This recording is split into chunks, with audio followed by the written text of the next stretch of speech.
Social media पर इन दिनों मेरा चरित्र बताने वाली पोस्ट की बाढ़ आई हुई है। सबको बताना है कि मैं कितनी ज्यादा चरित्रहीन हूं। पूरी क्रिएटिविटी के साथ कीचड़ उछाला जा रहा है।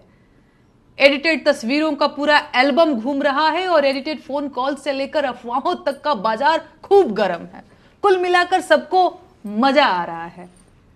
इंटरेस्टिंग बात यह है कि यह सब काम देशभक्ति के नाम पर हो रहा है और मुझे गालियां देकर लोग झटपट देशभक्त बन जा रहे हैं। अगर मैं इस प्रोसेस को न समझ रही होती तो मैं जरूर परेशान हो जाती, कमजोर पड़ जाती, टूट जाती।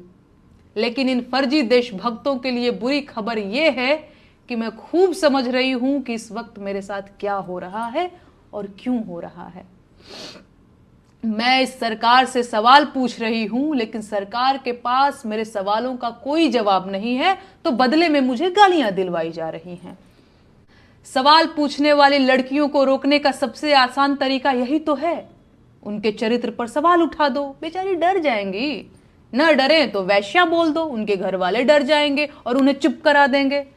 फिर भी ना माने तो देशद्रोही और गद्दार बोल दो, FIR दर्ज करा दो, जेल का डर दिखा दो। ये लोग इतने कायर हैं कि सवाल पूछने वाली एक लड़की को बर्दाश्त नहीं कर पा रहे हैं। पूरी IT सेल की फौज लगा रखी है। मेरा फोन नंबर तक वायरल कर दिया गया है। डेली सैकड़ों फोन कॉल्स आ रहे हैं और ये सब सिर्फ इसलिए कि मेरा हौसला टूट जाए। मुझे गालियां देने वाले लोग कोई और लोग नहीं हैं। ये वही लोग हैं जिन्होंने सावित्रीबाई फुले के ऊपर कीचड़ फेंका था। ये वही लोग हैं जिन्होंने सुकरात को जहर का प्याला देकर मार दिया था। ये वही लोग हैं जिन्होंने ब्रूनो को सच बोलने के लिए जिंदा जला दिया था।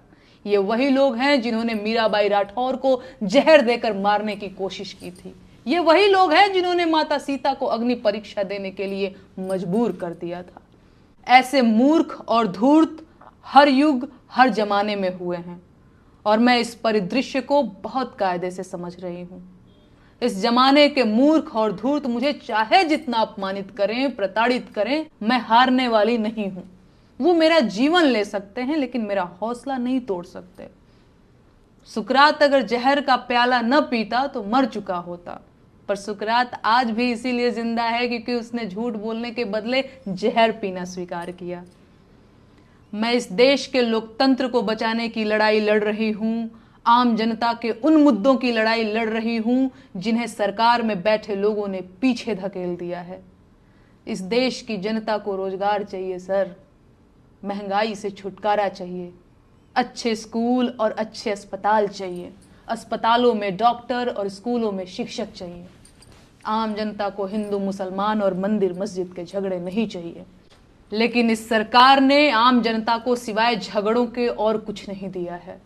सरकार इस देश को कमजोर कर रही है और मैं ये होने नहीं दूंगी। ये देश इस सरकार की जागीर नहीं है और प्रधानमंत्री देश के मालिक नहीं हैं। मैं ये बात 1000 बार बोलूंगी, फिर चाहे इसके लिए मुझे जहर का प्याला ही क्यों न पीना पड़े। इस देश के हाकिम को पता होना चाहिए कि मैं सिकंदर लोदी से नहीं डरती हूं। बाकी इस देश के महिला आयोग से मुझे कोई शिकायत नहीं है। आपकी मजबूरी मैं समझ सकती हूं।